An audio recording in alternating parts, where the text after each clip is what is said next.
should we be more worried about the globalist agendas of the World Health Organization and the World Economic Forum? Well, Rebel News guerrilla journalist Avi Yemini has been helping take those entities to task after watching Western nations turn into authoritarian hellscapes during COVID. I've been absolutely disgusted by the idea of the World Health Organization, which mishandled the pandemic from day one, forcing us into a global health treaty that completely removes our autonomy.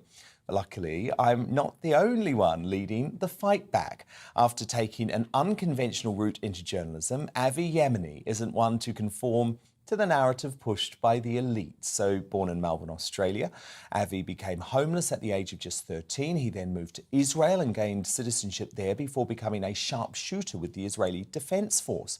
Upon moving back to Australia, he eventually began working as a political activist and commentator, earning the role of chief correspondent in Australia for Rebel News, an online news platform that has gained a massive global following.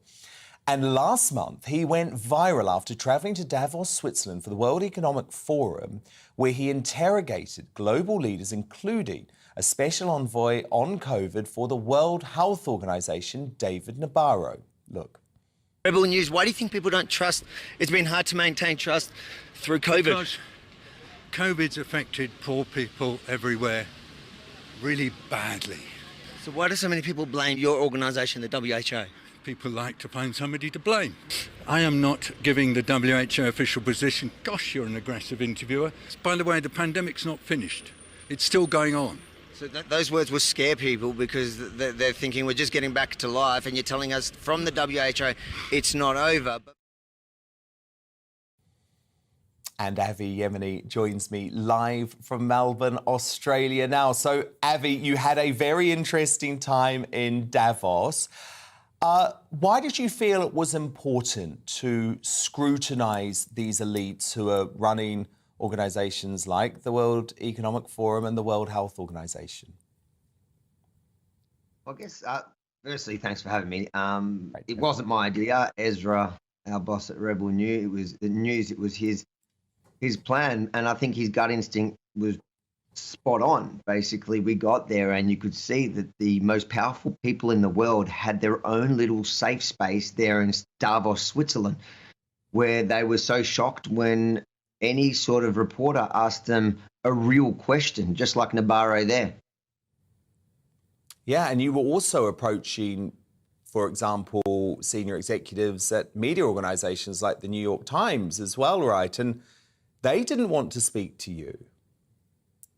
Well, in fact, I think it was more their handlers that realised that they probably shouldn't speak to me. That they seemed to be shocked that somebody was asking a question, and they tried to engage. But I also spoke to, powerful people, part of the UN. I think your view is there's a bunch of different ones. I spoke to the New York Times chief editor who was there as a guest, not really asking the questions that they're supposed to be doing.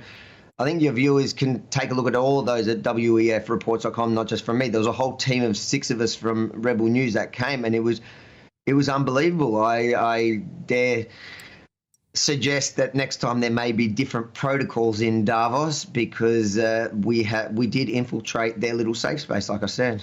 Well, indeed, and that's what's so fascinating about this, because it is a safe space, isn't it, where these shadowy organisations that contain lots of global elite, they don't expect to be asked a tough question. As you say, the New York Times, they're not there to do journalism and actually work out what's this treaty about, what have these organisations done wrong. They're there as part of the group. It's quite astonishing. It's really astonishing. And when you go there, you see that they're all wearing name tags, and it's like a class system where it's color-coded. That's what made my job as a journalist really easy.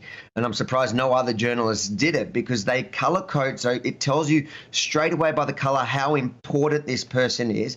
Then they have their name and what company or organization they're a part of, or what country they're a minister of, or whatever it is. And so they give you all the information. It's essentially the only part in their entire thing that what they practice is what they preach, as in they do want to live in a class system, they do it well, and it really helped us to identify who they are and then pose those really simple questions. You know, people call them tough questions. They're not tough questions. They're what the everyday, ordinary Aussie or Brit would be asking him. Nabarro, you know, I kind of, at the end of it, felt bad for Nabarro. What you don't see on camera at the end of that 8-minute interaction is that he was so shocked. He turned to, once the camera went off, he turned to my cameraman and tried to guilt trip him. But I feel like watching it, it came from a sincere place. He was so thrown off that somebody, what he called, ambushed him, and everybody can watch the full 8 minutes. It's, you know, I wouldn't call that an ambush. I would call that journalism. Like I said, wefreports.com, the whole thing's up there. And he genuinely was shaking and said to my cameraman, I hope you feel good about your ambush journalism. And I'm just looking at it, and I promised him that I would give him a chance for a proper sit down interview, because he was saying that was the problem, that I ambushed him on the street in his safe space. I gave him more than a day. I said I would give him a day. I gave him almost a week. In fact, we traveled all the way to Geneva to the World Health Organization's assembly, where they were, you know, trying to get this treaty that you were mentioned signed by all the nations.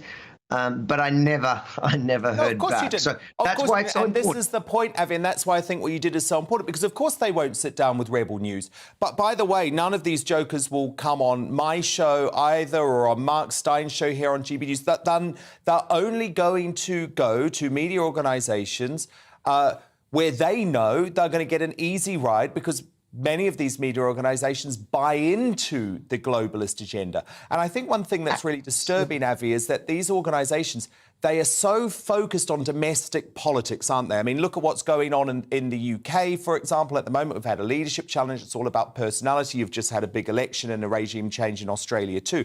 So they're so focused on their domestic governments and domestic politics.